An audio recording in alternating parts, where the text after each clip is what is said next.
Dito kami sa barangay Pasong Saging, GMA Cavite. Piso Wi-Fi. So hindi to galing sa amin. So ito suki din namin sa repair. So ang sira naman niya ay biglang nawalan ng power. Nagagano na lang. Hindi mo siya nawala. Tapos na yung biblinking na parang disco light. So syempre pagka ganun guys, syempre sira na yung kanyang power supply. So yung ginagamit ng power supply ay ganito, honeycomb. So pinalitan natin siya. So nagkaroon na tayo ng conversion na from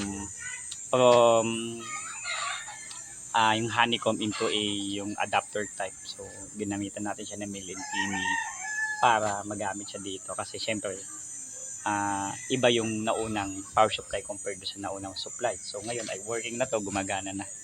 So pinapatest lang namin sa aming client kung okay na to.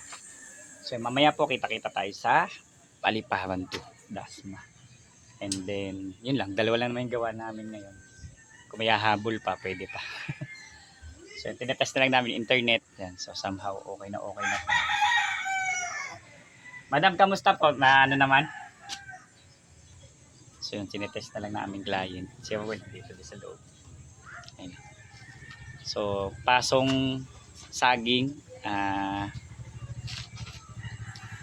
GMA Cavite, Barangay Pasong Saging. So malapit to sa may Barangay de las Alas tsaka Ramon Cruz. Yun, sa may poblasyon sa bayan.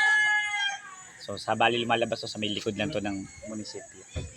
Okay, maraming salamat po. PC mo gawa mo, don't forget to subscribe.